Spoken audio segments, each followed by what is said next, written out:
Hello, my name is Wesley Dorton, and for my list of 25 things that I did a rubric over for important events, I chose World War II, and the events, mainly battles that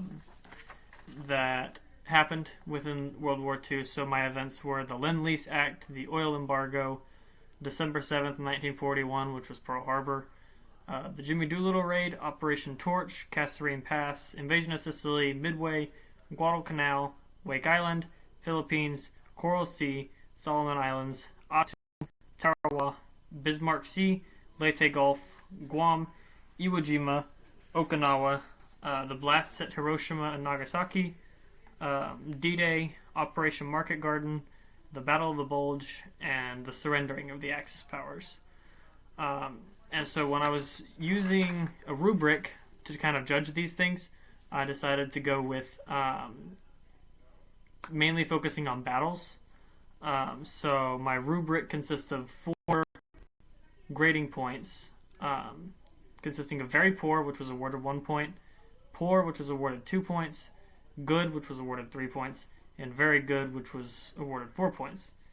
And obviously these are from the United States perspective, like how the U.S.'s involvement in these like kind of shaped the U.S. So the first criterion that I used, and I'll show you the rubric here in a second. The first criterion that I used was historical significance. So if the historical significance was not in any way historically significant after the war, it was awarded 1 point, which was very poor. If it was only marginally significant after the war, it was awarded 2 points. It remains to be marginally significant after the war, was awarded 3 points. And if it remained to be a key teaching point when discussing the war, it was awarded 4 points. And at the end, whatever score it got out of 4 was multiplied by 5 to get its total score. So the second criterion that I used was losses sustained. And if the U.S. sustained heavy casualties and or lost the battle, it was awarded 1 point. If the U.S. sustained heavy casualties but the outcome was favorable, it was awarded 2 points. If the U.S. sustained only light casualties, it was awarded 3 points. And if there were little to no deaths on the United States' side, it was awarded 4 points. And then the last criterion I used was damage inflicted. So a 1 point score would have meant that the United States inflicted absolutely no damage to the enemy. A poor rating, which would have been worth 2 points, meant that the United States inflicted only slight damage to the enemy. With a good score, which was awarded 3 points, the United States inflicted damage to the enemy, and a very good score meant that the United States dealt a significant blow to enemy forces. And I will let you see for a second what kind of the rubric looked like. So that's kind of what we worked with. And so when I was comparing all of these events, one historical event that I had earned a perfect score.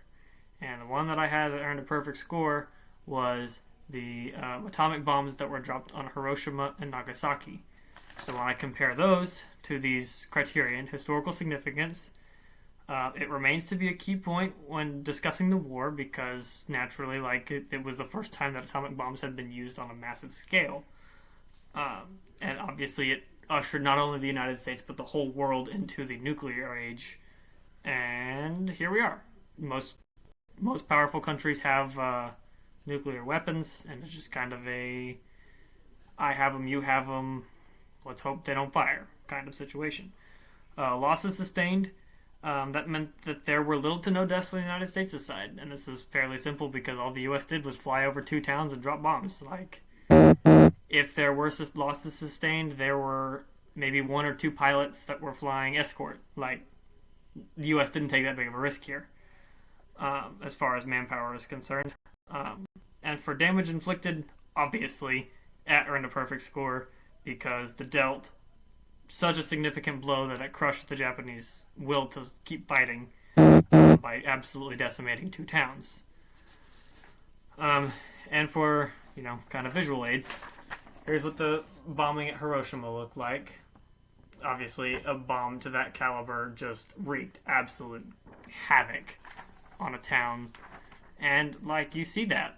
You see that not only with Hiroshima, which you can't really see the town But with Nagasaki, check out that.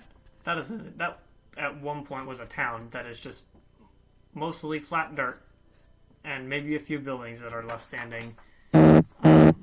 That's what I have. That's what won the Hiroshima and Nagasaki, and I believe that that is a fair, accurate result to the most important event that happened out of the Second World War.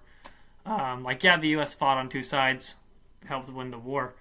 But as far as like events that are relevant now, like you look back at this time in history, and one of the main things that's still causing active issues is the nuclear crisis and what to do with nuclear weapons now that we have them. And like, if you destroy yours, I'll destroy mine. But like, how do I know you destroyed all of yours? How do I know I destroyed all of mine?